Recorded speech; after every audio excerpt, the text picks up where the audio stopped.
Good morning. Good morning. I'd like to call the Putnam County Board of County Commissioners meeting for Tuesday, July 12th, 2022 to order. I'd like to welcome everybody here this morning. We'll begin our meeting by asking Dennis Childers with God's Kitchen to come forward to give our invocation, and then Commissioner Harvey will lead us in the pledge. Please stand if you're able.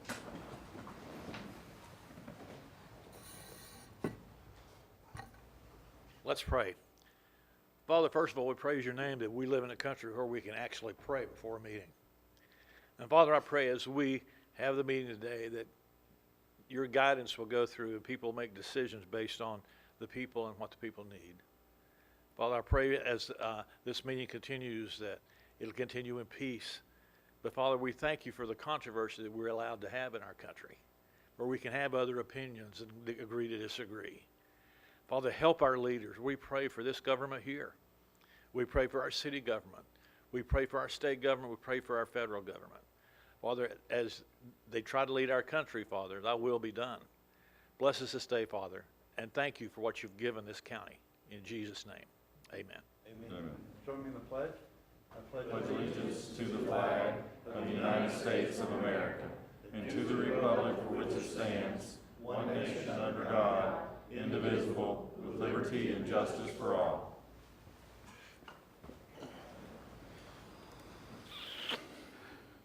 Thank you, Mr. Childers, and thank you, Commissioner Harvey. Commissioners, Commissioner Rawls texted me this morning, and he's not feeling well. He's going to try to make our 2 o'clock meeting, and we'll just wait for Commissioner Adamzak. We do have a quorum with 3, I believe, so we'll continue to move forward. Okay, Commissioners, the first item of business is approval of minutes as presented. Move approval. Second. Okay, a proper motion by Commissioner Harvey, proper second by Commissioner Turner. Any further discussion? Okay, seeing none, all in favor indicate by saying aye. Aye. Opposed, same sign. Okay, we'll move into, I'll recess the Board of County Commission meeting, and I'll convene the Port Authority meeting. Mr. Chairman, I move approval of the minutes stated on our agenda. Second. Okay, got a proper motion by Commissioner Harvey, proper second by Commissioner Turner. All in favor indicate by saying aye. Aye.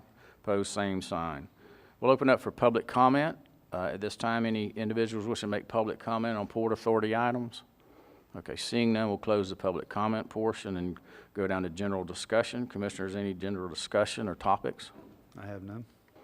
Okay, seeing none, I'll adjourn the Port Authority and I'll reconvene the Board of County Commissioners meeting, and we'll move down to presentations and ask the Honorable Linda Myers to come forward for Homeowners Assistance Fund information. It's 2 weeks, two meetings in a row, so we're lucky to have you. Thank you. Welcome. Thank you for that. I'm not sure everyone agrees with that, but thank you. I don't intend to make this a habit. Tuesday mornings, 9 o'clock, I have other things to do. But this program came up to our attention literally last week. Now, it's been around for quite a while, so everyone has this packet. You'll need, I believe our packets are identical. I hope so. The first page says Horn, and it just refers to the legislation that this falls under. And we've all heard about these ARPA funds in different categories. This one specifically is for homeowners assistance. As I said, we were totally unaware until we received this letter and a check. So someone in our county became aware of this and applied for the funds to pay their delinquent 2021 taxes. So we started Googling, is that a verb now? Horn and HAF, and found all of the information in your packet. At that point, I reached out to tax collectors. Have different tax collectors who specialize in areas. Gadsden County, Dale Summers, tax collector there, reached out to the Department of Revenue and said, what do you know about this program? And the comment was, well, DEO is managing it, and they're going to reach out to you guys soon. So obviously, this is already on the airwaves, but we knew nothing about it.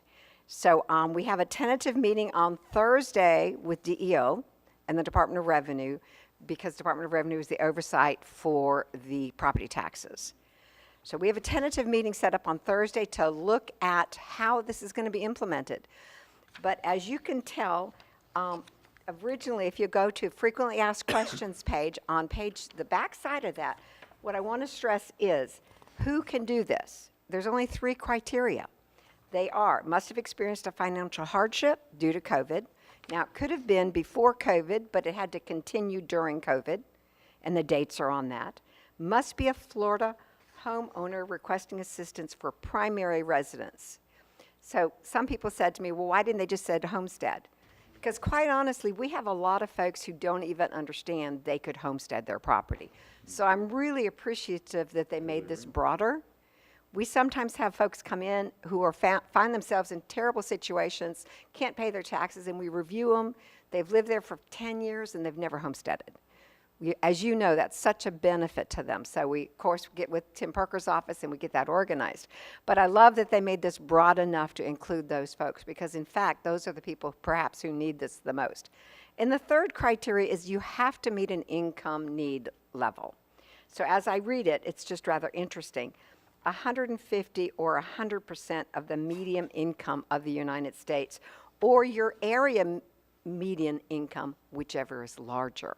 So it's unusual for something to say whichever is larger. Usually it's whichever is less. So this Exactly. is a real boon for Putnam County because I'll speak to those levels next. In Putnam County, those levels are below, as you can imagine, the U.S. median income. So 100%, it's your page, do you have, oh, yours is later, I believe. I'm so sorry. I put these in the way I was going to speak. There's a chart in there that indicates from 1 person to 8 people in your household, your income can be up to $90,000 and you still qualify in Tier 1. Tier 1 will be funded before any other tiers will be funded. And then in Tier 2, you will see in the chart that it actually starts at $90,000, but it increases because a family of 8 in Putnam County, now you switch to Putnam County's AMI. So it's a complicated formula, but however, saying that most of our community who qualify will be in that 8-person household or less and make less than $90,000. So according to the statistics that accompany this in the guidelines, they approximate that we will have 20,000 individuals in Putnam County who qualify. The data, that estimate for target population is based on mortgage information, census tract income, and zip code information. So that's a huge percentage of our community. So you'll see in your packet there's a lot of frequently asked questions, including in there's this document checklist. I want to bring this up, although I'm here just to speak about property taxes. These funds can be used for mortgage payments, utility payments, believe it or not, internet service payments, property tax payments, insurance payments, and HOAs. So it's very broad, but I do want to focus on that 20,400 some folks in Putnam County they estimate is their target group. Statewide, the target group was 5 million homes. Now, in your packet, and I actually have these for anybody here who wants these, please take them. It's just a brief understanding of, it's a very simple process, to tell you the truth. And this page really describes it very easily. The problem is it's all online. It's all online. So I've spoken with Stella Brown with the libraries. And of course, as you know, in all of our communities, the libraries have computers. Many of these folks won't have computers. And maybe they use their phone for digital, but this is a little complicated to do on your phone screen. I actually don't even know if there is an app. Every time I looked at it, I looked on the computer. But it's a simple process. However, you have to have a computer. And you also have to know how to do a few things on a computer. So Stella Brown with the libraries has agreed to make sure that all of their folks are aware of this program. So when people come in asking for the homeowner's assistance, they'll know how to help them get started. So just to reiterate, this is not reimbursable. So if you paid your 2021 taxes, you can't be paid back with this money. If your 2021 are sitting in delinquency right now, these funds can pull it out of delinquency, which is just an amazing opportunity. I know Commissioner Rawls at the last meeting asked me how many folks did it look like collections were down. In reality, they were not. Doesn't mean on an individual basis we don't have folks that come in and say, I've never been here before, what do I do? What does this mean? You sold my house? No, sir, it was a tax certificate lien. It's an interest-bearing lien. It doesn't give ownership. So we have people every day who come in who are in delinquent status. So this can be used, and that's how the one check we received last week, it was designed to pay a delinquent. That's pretty straightforward. It's pretty simple. But the legislation or the federal package, this is federal package going through DEO, and they've contracted with HORNE, Horn, as the company that will be implementing. Delinquent taxes is straightforward. This can also be used to pay 2022 taxes. The bills aren't even out. As you all know, they come out on or before November 1st. But this legislation allows them to pay the 2022 taxes. That's a little more complicated. And so we actually have a draft opinion that was sent from DEO, and this is what they're going to meet on Thursday. And I've gone through their draft suggestions and made my suggestions on how much of a nightmare this potentially can be unless they understand how our systems work and let us help design how to pay the 2022 in advance. Because, you know, we have that going. We have people that pay taxes in advance in their installment programs. So it's an easy function, but not the way they wrote it, because they don't know how the system works. And I know all of us have been in a situation where somebody wrote the rules and has no idea how the system works. So hopefully we'll be doing a little fine-tuning on this on Thursday, because I know this is of great interest to folks who are going to face that 2022 bill in November and not know what to do with it. So I know if somebody wants to ask me, what about installment payments? People are already paying it.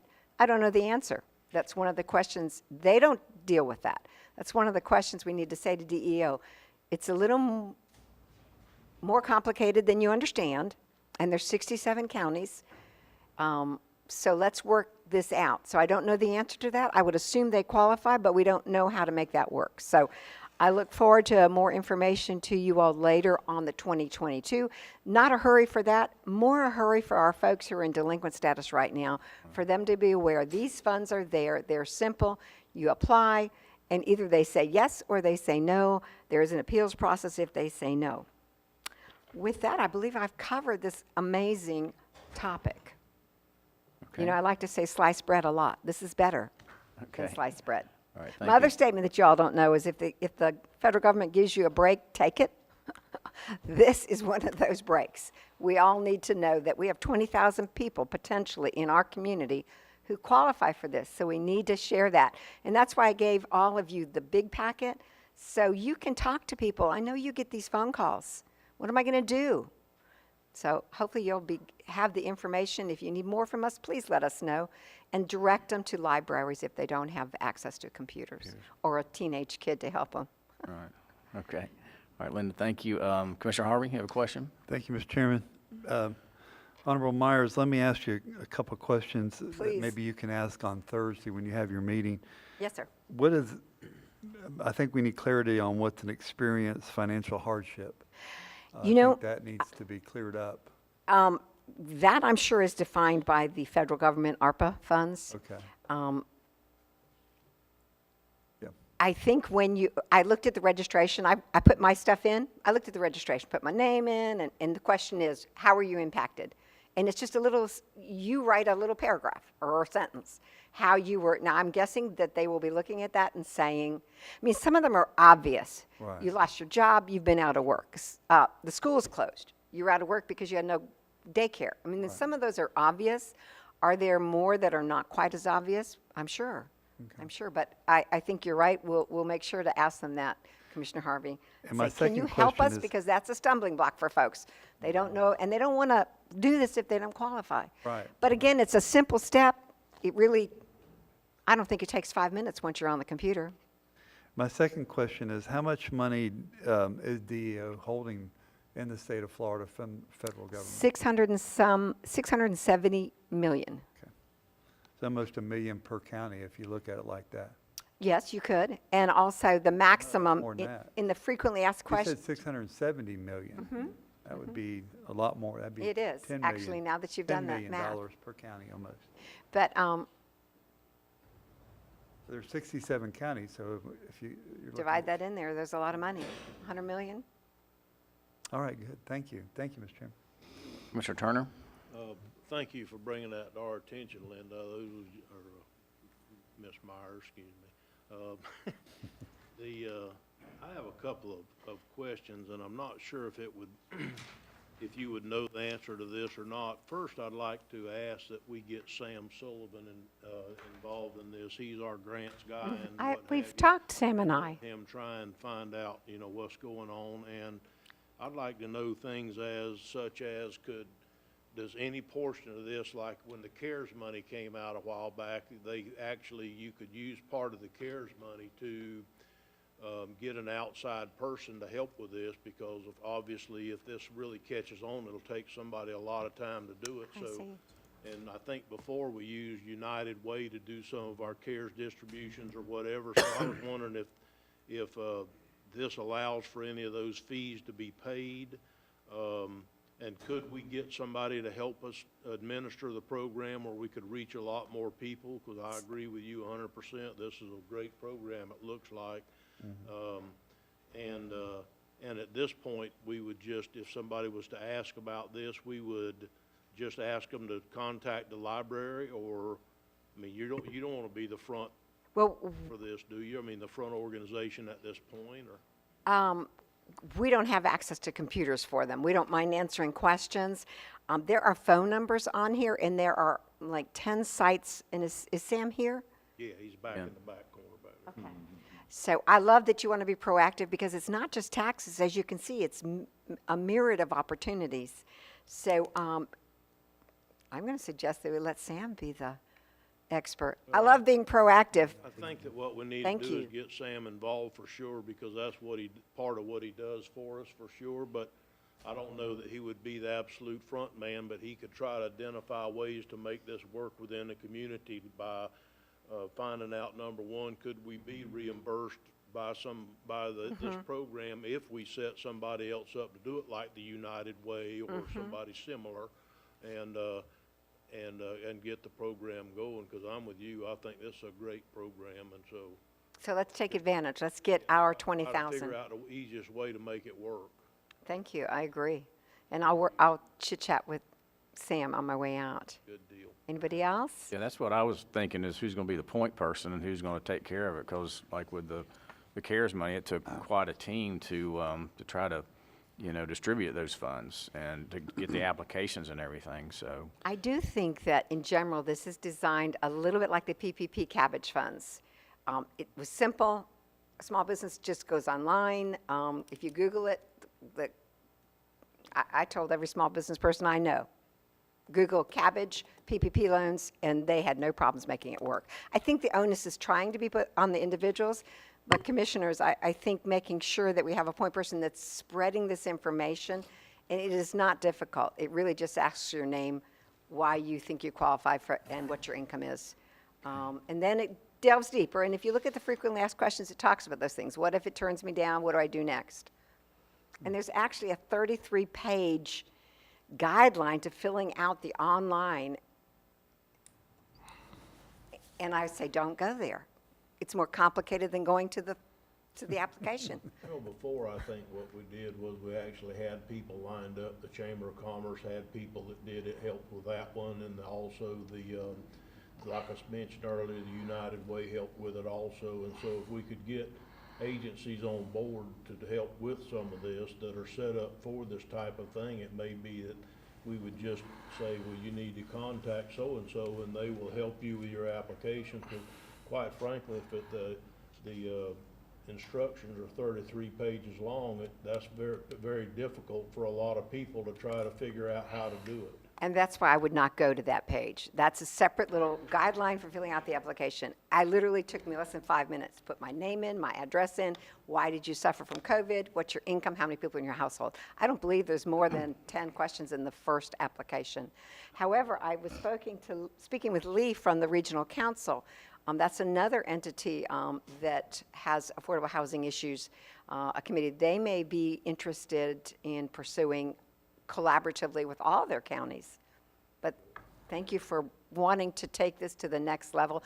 We're probably not part of the next level, but we're certainly glad to be there whenever you need us. Thank you. Okay, Administrator Suggs, you want to make a comment before I go to Commissioner Adamzak? Sure, Mr. Chairman. First of all, thank you, Ms. Myers, for bringing this to us here this morning. And so, Commissioners, with your blessing, I think what we need to do before we continue figuring out what staff we want to get involved, I'd be more than happy to schedule some time to sit down with Ms. Myers and her team and go over the information that was provided here this morning to see where we might want to go next and how we might want to spearhead moving this thing forward for our citizens here in Putnam County. If I may,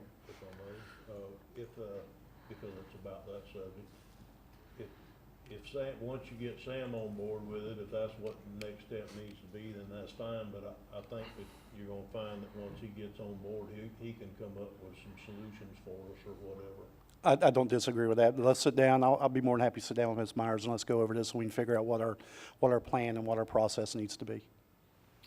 Mr. Chairman, if it's okay, speaking directly to Mr. Suggs, because we have this meeting with DOR and DEO on Thursday, why don't we try to set something up early next week so we're on top of it, but maybe we have more information on the 2022 taxes that we can also discuss. And that's fine. And if we can have someone and sit on the Thursday meeting, it'd be even better, probably get some firsthand knowledge, so we'll be more than happy to do that. Okay. Commissioner Adamzak? I'm all right. You're good? Okay. Okay, And Ms. to your questions, especially Commissioner Turner's, a friend of mine once said, ARPA funds are more difficult than they seem to get rid of. But it's worth the work, right? Thank you again. Yes, ma'am. Thank you so much. Okay, we'll move down to presentations. Item B, Honorable Charles Overturf, Supervisor Elections. Going to talk to us a little bit about the redistricting and then the precinct changes that are coming to us. So thank you, Charles. Good morning, Chairman, and Commissioners, administrative staff, and clerk and staff. I'm here today to sort of give you an update and a conclusion to the redistricting. You know, when we all met way back in the fall of last year and you all started the process for the local part of it, I told you that it would be a long, long process. And it turned out to be a lot longer than we thought it would be due to a whole mess of court cases and appeals and stays and things like that. So the congressional district was just given to us and finalized by the courts the first week of May.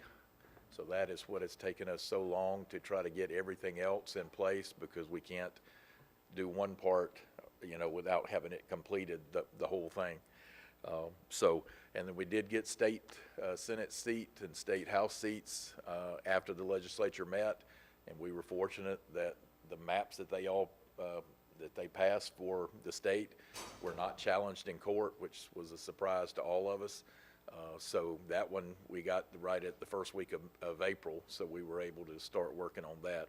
What I wanted to do today was to go through the state changes real quick, and then I'm going to finish up with the local stuff because of the way things were drawn, what changes we have to make here.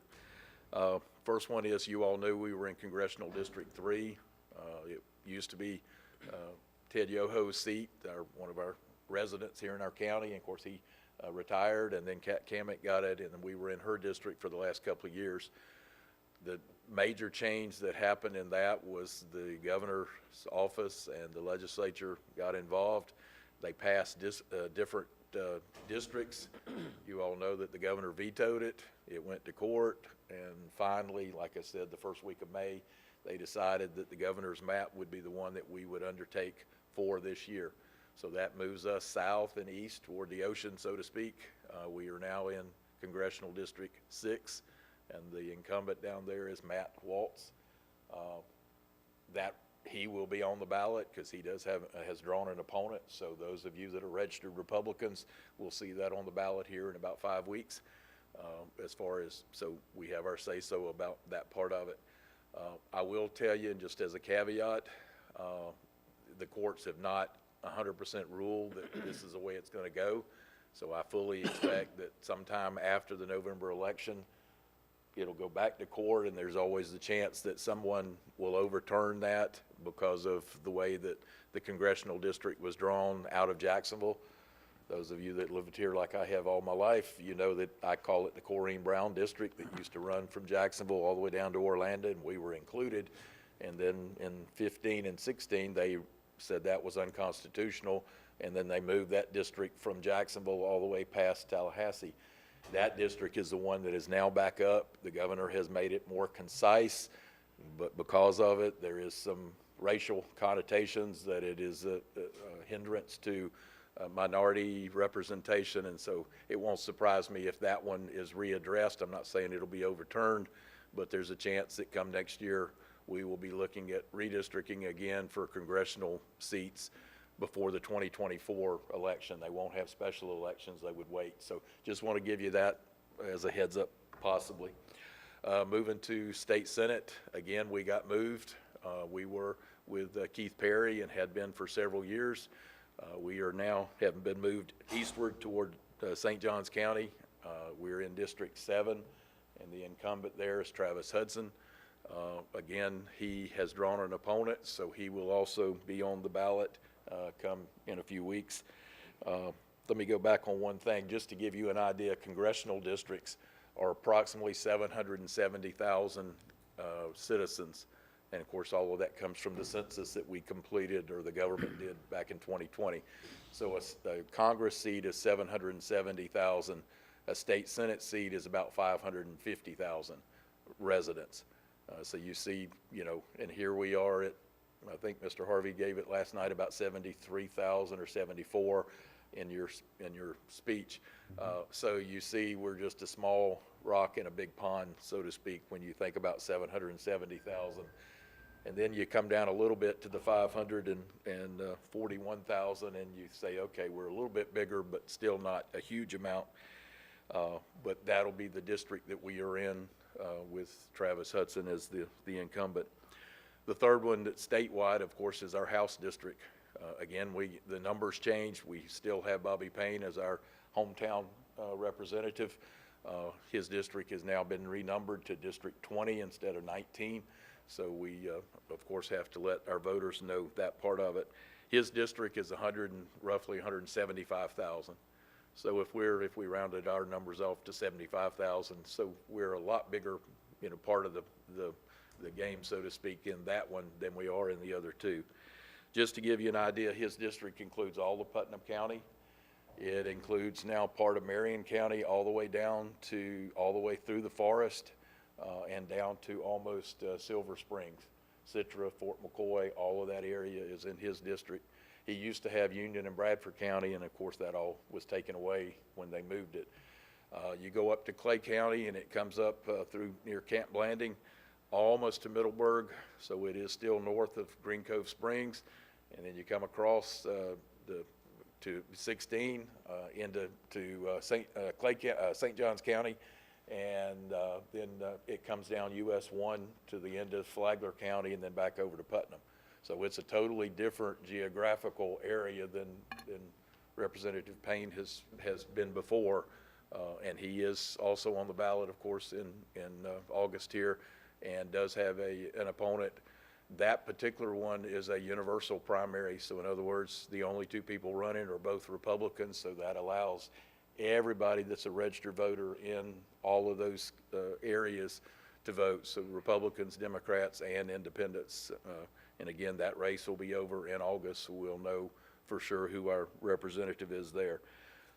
So that's mainly what we are as far as the statewide.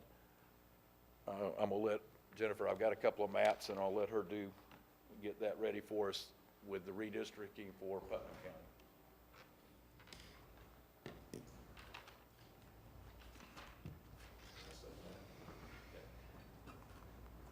Sorry, I said Matt, and it should be Mike Waltz, so, for the representative.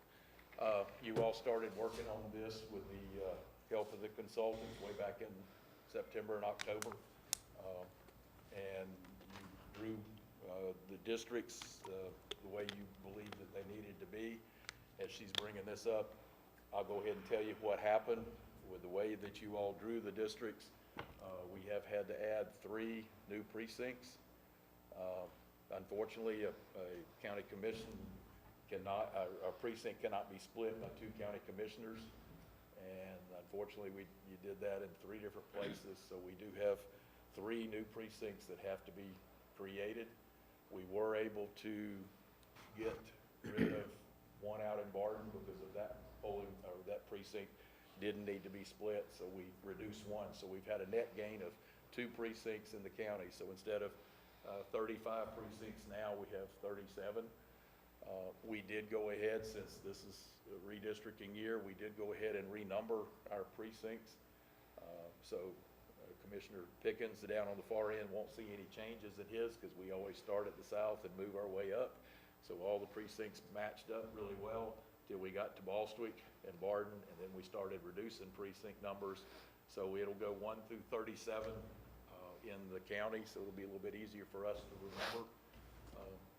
She's got the map here, and I'll let her pull up the first area that was changed. And I think she's got the cursor on it. For some reason, and you all had, I guess, a reason for it, where you drew the lines, you see the different colored, that area was taken out of Commissioner Harvey's district and put into Paul Adamzak's. Again, we cannot split a precinct with 2 commissioners, so we have to create a brand new precinct out there. The negative about that is those are city of Interlaken residents. So we now unfortunately have 2 city precincts that are in there. So when we deal with their elections coming up here in November for mayor and commissioners and all, they're gonna be 2 different precincts that we're gonna have to try to make sure they all understand. Just because I win one of them, I could lose the other one and still not win the election. So that's what we've had to do. I will tell you that what we did was we kept the numbers together.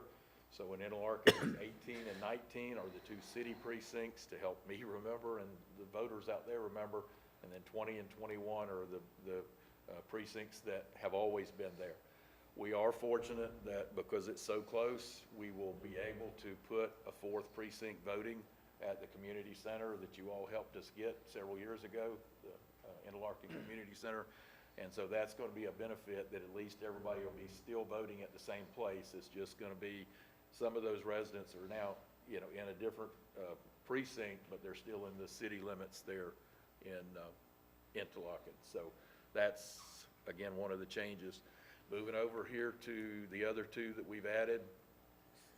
Both of these are here in town. Again, it was because of the way you all drew the maps that it again split precincts, and so we weren't able to do that. The one on the left here that you see where the cursor is out near the college. So we've had to add a precinct out there, again, because of taken away, and I don't remember exactly whose district was taken away and whose was added to it right there. But that was, the reason for that. We're fortunate, again, because it's right by the college, that we're going to be able to just let them go and vote. So that means 4 precincts at the college, 4 at the community center in Interlaken. So it just means more work for the staff and for my election workers and all, as far as that's concerned. And then the other one is the one down here on the bottom. And again, that's near the Rolling Hills area. And again, it was because of the way the map was drawn. So we've had to, again, add another precinct there, and roughly in that area. So those are the 3 that we have added. And like I said, then in Barden, instead of 14 and 15, we've been able to consolidate that. And I think the new number out there is 13. So like I said, a net gain of 2 precincts overall. In the city of Palatka, to help keep up with it, because I've always been able to say city limits are precincts 35 through 39.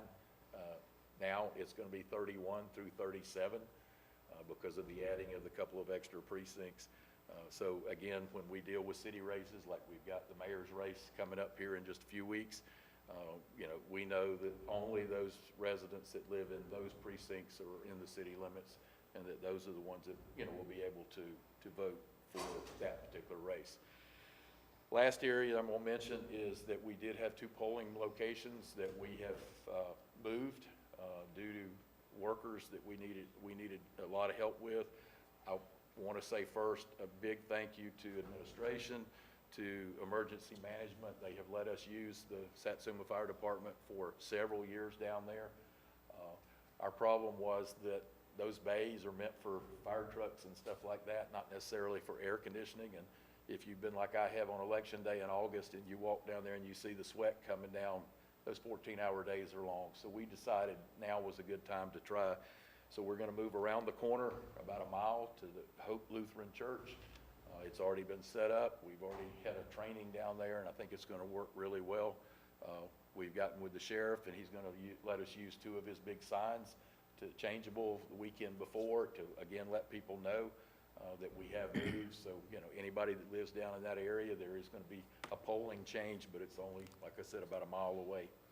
The other one we had was also out at Hollister. And again, we used the fire department out there. And again, I thank them for their hospitality and their letting us use it. It was extremely small out there. If you look at the data from Hollister, those people, those voters like to vote on election day. They're what I call traditionalists. So we decided, again, we needed to move because it's so small. We had one lady that fell.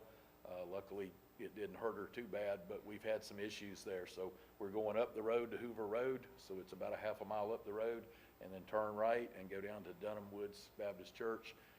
We've got a great facility there. The church wanted us, so we're moving both of these places. We thought it was a good time with redistricting and all to try to upgrade it. In Satsuma, I had several of the workers that said either you move me or I have to quit because we can't take the physical conditions. So that's why we did it. It's, anytime you move, you're going to have some that you don't like the move, but we did it because we felt like it's the best thing at this time. So those are the redistricting changes. Like I said, it's not too much here in the county except for a couple of lines. All the voters will be getting new cards the end of this week or the first day or so of next week. So roughly 50,000, but as I told you all, the budget would only allow me to do it once, so we wanted to wait till everything was finished. And so I think we can say that at least to this point we are. So we'll be sending out notices to all of our voters that the numbers have changed and a couple of the locations have changed. So with that, I think we're up to date as far as what we needed to do and you all needed to do as far as a board. So I don't know if you have any questions or. Okay, thank you, Charles. Commissioner Harvey? Thank you, Mr. Chairman. Thank you, Honorable Overtur, for coming, and Jennifer for being here too. The question I have on the Interlaken one, that new precinct is still going to be for the city of Interlaken, the town of Interlaken, not mixed with other so it's really the same number of people. It's just 37A or 37B, whatever that case may be, whatever the number is. So if the town council is running in the town of Interlaken, they're just going to go to 2 precincts to find voters instead of 1, correct? Exactly right. It'll be totally different because they've been used to 1 all these years. Right. And now we've got to add that second one because of the map drawing. So, Right. Yeah, I just don't want somebody on election night, hey, I won that 1 precinct, I'm the new mayor, and then all of a sudden it's not me because we've got to. Well, it's not that many numbers. No, So it's now the college one, that was used to having 3, and some of those numbers were pretty light on the college one. So adding a 4th one probably, it's still the same voters. It's just a matter of now you might have a precinct that lost a few, but you put them they're all in the same spot voting is what I'm saying. right. And we're fortunate that those 2 areas, the college and Interlaken Community Center, are some of our best locations. And Right. of any places, they could handle the extra just because of facilities. So Dr. Pickens and the college has reached out and been great with us, and of course, Interlaken Community Center has been great. So we were blessed that if we had to add some, that those areas were the ones that we could change, and it's not going to it'll affect our workers a little bit because they've got to be careful of giving the right precinct ballot out to the right people. Sure. That kind of thing. But those were the 2 areas that we could handle it, and that's why we went on with it, and put 4 and 4, when, like you said, normally it used to be 3. Well, I think this board, I know, I don't think, worked very hard on getting the districts throughout the county pretty close to number. So I think that was I know it's a very good process that we went through, and it wasn't that difficult, but but we did come together and find how to get those numbers as close to humanly possible we could. And I think we did an outstanding job. So thank you. Thank you for your presentation, sir. Thank you, Mr. Chairman. Okay. Charles, getting this information out to the public, what's the plan there? Is it, As I said, in the next couple of days, we will send out the 50,000 voter information cards that will have the polling changes, which will only affect a couple of the precincts. All of the numbers have all changed, so those will be done. We're also we'll be running ads in the paper, radio, every way, Facebook, our website and stuff, again, trying to do it, again, with the help of the sheriff. We'll have those changeable signs in Hollister and in Satsuma that will, again, allow people to see it as they're driving by. So we're gonna do the best we can to try to get out to the information out to the public, to make sure that and if somebody has a question, we want them to call us and we'll say, no, you've, been moved, because there was the area down in Satsuma area that did switch because of the way that the map was drawn down there. So there are some that are in a different precinct. It's probably not affecting their polling location as much, but it is their precinct numbers. So we're gonna, again, do the best we can to get the word out so that everybody knows. okay. All right. Thank you, Charles. Any other questions? Okay. Thank you so much. Okay.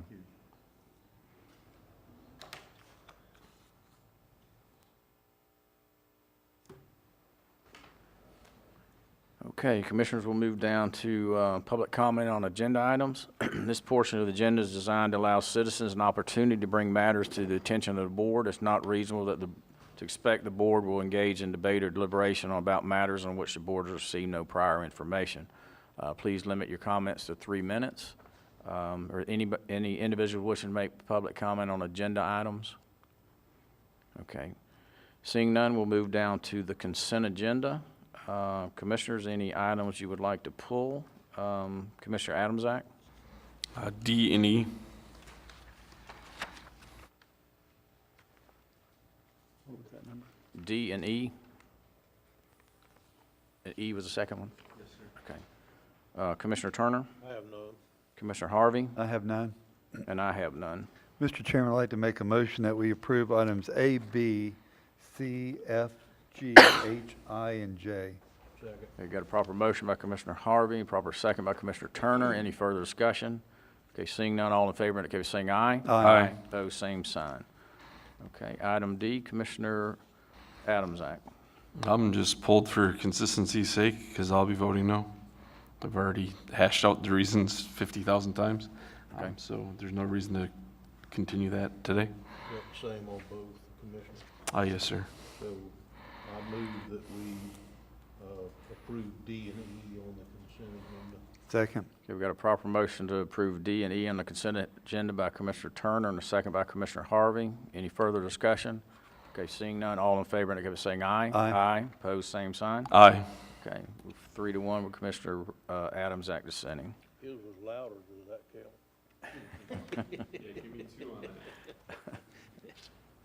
Okay, we'll move down to item 7, code enforcement.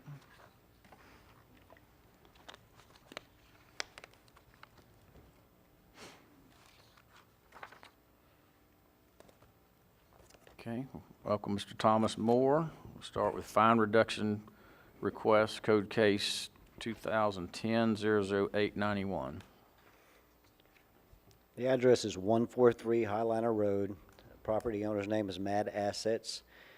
The violation was unsafe structure and care premises. Original fine amount was $25,596.15, and the total cost of enforcement action was $4,976. The property owner has recently purchased the property, is now compliant, and is requesting the fine reduction. If the board approves, we recommend a reduced fine to be paid within 90 days.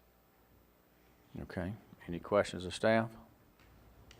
Okay, is the applicant here?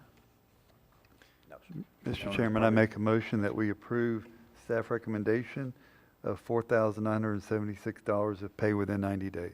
Second. Okay, we've got a proper motion to accept staff's recommendation to the reduction to $4,976 if paid within 90 days. Got a proper motion and a proper second. Any further discussion? Okay, seeing none, all in favor indicate by saying aye. Aye. Opposed, same sign. Okay, next code case 2018-00416. Address is 111 Davis Lake Road. Property owner's name is Athena Calvin and Amanda Bradshaw. The violation was unsafe structure. The original fine amount was $12,368.50. Total cost of enforcement actions was $1,457. The property owners recently purchased the property. It is now compliant, and they're requesting a fine reduction. If the board approves, we recommend the reduced fine to be paid within 90 days. Okay, any questions of staff? Okay, is the property owner here? Okay. Mr. not Chairman, here. I move that we take staff recommendation of $14.57 if paid within 90 days. Second.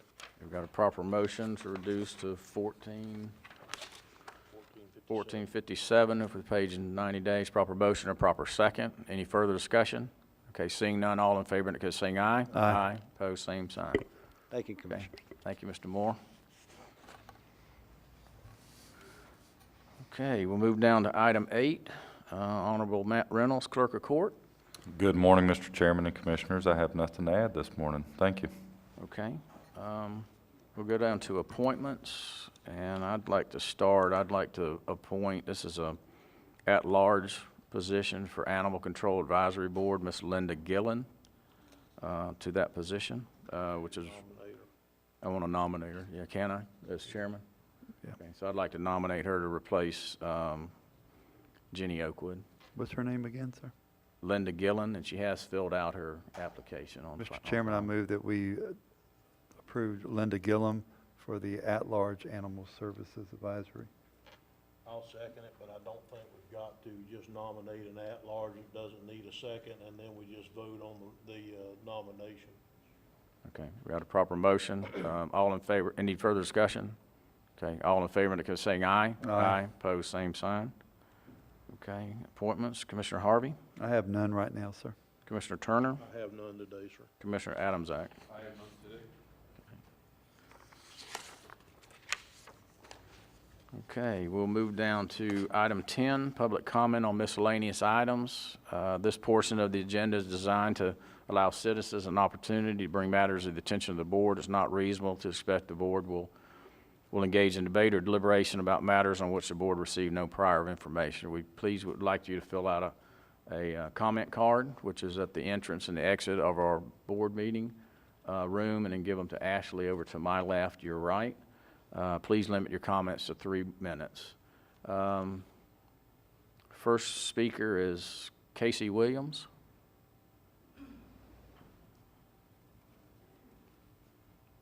Welcome. If you can please state your name and address for the record, and if you pull the microphone close to you and speak loudly into it.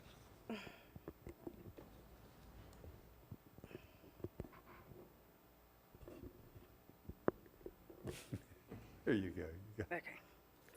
Good morning. My name is Casey Williams. I live at 123 North Beach Street, Plaque, Florida, 32177. Good morning. Good morning. Okay, so good morning, Commissioners. My name is Casey Williams. I am president of All Star Sports and Athletics here in Putnam County.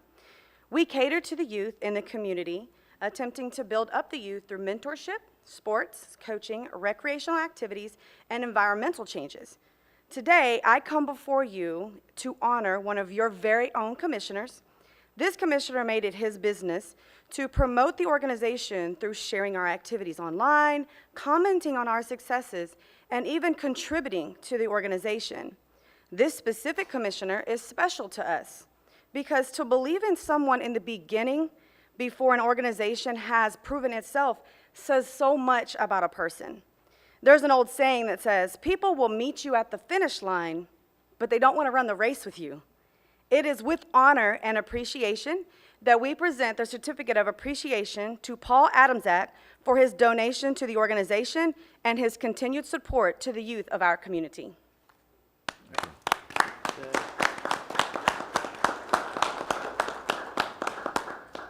Yes, you have to get it. And this bow, we had bow making yesterday, and the girls made the bow. You're very welcome, Paul. Go down there and get your picture, Paul, though. Oh, I'm learning. You owe me a picture, right? Thank y'all, that was it. Thank you. Okay, thank you very much. Okay, congratulations, Paul. Any other public comment? Okay, we'll close the public comment portion of this meeting. We'll move down to item 11, Administrator Suggs, County Administrator. I have no comments, Mr. Chairman. Okay, County Attorney Rich Commando, welcome back. Thank you. It's good to be back. Unfortunately, on Friday, I was scheduled for a court hearing this afternoon, so I will miss the workshop, but if there's anything you need to talk about, please let me know. Okay. All right, we'll move down to Commissioner comments. We'll start with Commissioner Adamzak. I just want to say thank you to Colonel Wells and the sheriff for providing one of your, well, I guess he's a captain, or no, wait, I got it wrong, didn't I? Captain Miller came out to Woodlawn Baptist Church, our Wednesday night group it's a small group, but we try to do one quarterly thing on the 5th Wednesday of every month, where the children basically do an outreach for some charity or some group in the community. Throughout the year, we've done several. But this past quarter, we chose to do, well, actually, it was pre-COVID. We actually collected bears and the like to try to give to the sheriff's department, because when they have a child or something that's involved in a situation, whether it's a fire or a roadside thing or whatever, something to comfort the child or elderly person, anyone that may need it, so they hand the bear over to the person. The kids decided to draw up some banners and take up a collection of bears, and we donated them to Captain Miller there a couple Wednesdays ago. So I just want to say thank you for doing that for our community. I know it's a godsend to those that need it at the time that they're in a critical situation. And thank you to the children in our church that participated in that, and hopefully maybe this spreads that spirit throughout. Our next quarter, we're going to be doing something at Camp Good News, but they don't know yet. Thank you. Okay, thank you, Mr. Adamzak. Commissioner Turner? Thank you, Mr. Chairman. A couple things today.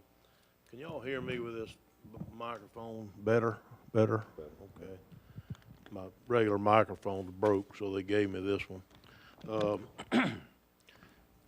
Couple of things. One of them is, at some point, I think we're getting pretty close to having a report on the possible addition of a boat ramp down at the Georgetown Park.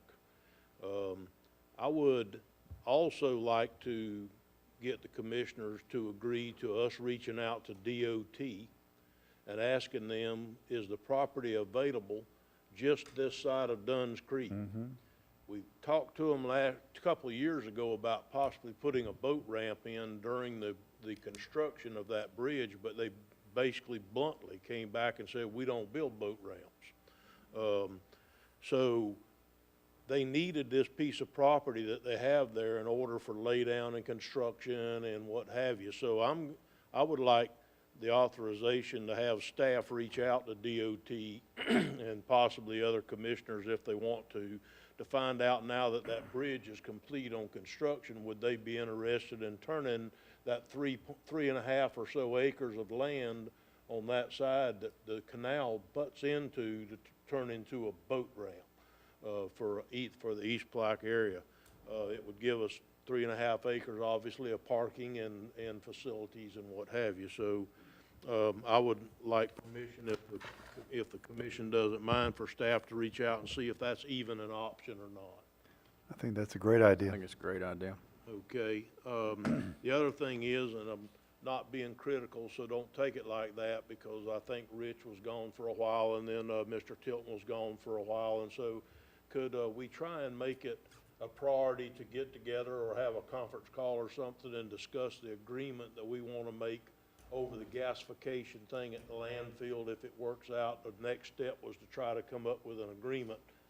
And I think Mr. Tilton actually has the nuts and bolts of it jotted down to where we can make sure that gets in, but it's way above he and I's pay grade. That's going to have to be you, Rich. So if we could get that moving, that'd be wonderful. And that's all I have today, Mr. Chairman. Okay, thank you, Commissioner Turner. Yeah, we're going to meet with the University of Florida with their two of their staff that's been working with Parks and Recreation about a new management plan and comprehensive plan for the Georgetown Park. We'll meet Wednesday the 20th at 1:30. So we'll definitely have an update at our next county commission meeting on that particular project. So Even if something happened that one did go forward, and DOT would participate with us, it may be that we could try to come up with long-term plan to maybe For get that to both be of our them. next one perhaps. Right, Or exactly. if it was gonna take 2 or 3 more years of changes and mitigation and what have you in Georgetown, then we may could go ahead and get it done quicker in East, I don't know, it's just that I think that's the next step, I believe. Okay. All right, Commissioner Harvey? Thank you, Mr. Chairman. Do want to say Town of Interlaken, July 4th was a great event. Hot, but we had a lot of people there and a lot of a lot of people kicked off their political seasons, and it was a really good time. Sheriff had a new outfit that I really admired quite frequently, and we talked about that this morning.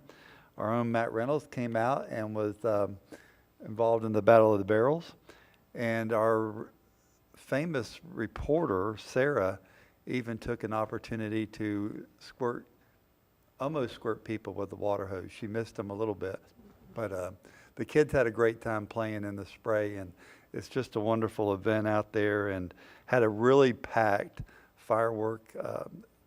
The town was just covered with people, so we're going to have to work on that next year, but it was a really, really great event. It was hot, but people made it through and no injuries, so that was a good thing. On the next thing, Rotary Clubs, there's 4 Rotary Clubs in the county. 3 of them participated in the dental trailer refurbishment. That kind of debuted at July 4th, and that dental trailer will be used by the Department of Health. It will have Putnam County logo on it, along with the Rotary Club and the Department of Health. It will be going out in the community to schools, to festivals, and to be treating young people's teeth. So it made its debut. It still has a little bit more work to do, but hopefully in the next 2 to 3 weeks, we'll be passing that off back over to the state of Florida Department of Health, and they're excited about it.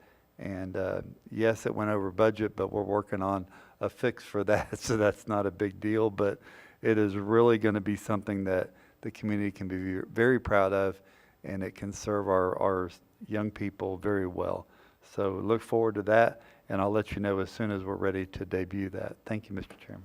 Thank you, Mr. Harvey, and thank you for all your efforts in the town of Interlaken because that's a full day of festivities for July 4th, so I know you had a really long day. And I understand that the fireworks in Palaca went well, so which is always a big show. And so anyway, hopefully everybody had a good, safe 4th of July. I do want to thank public works staffs. I know we're getting a lot of rain. I know in District 1 for their efforts of keeping the dirt roads as passable as possible. And All the equipment's down. well, we're making good use of it. So I do appreciate it. So anyway, that's all I have. We have a 2 o'clock workshop. Is there any further business come before this board? Okay, we stand adjourned.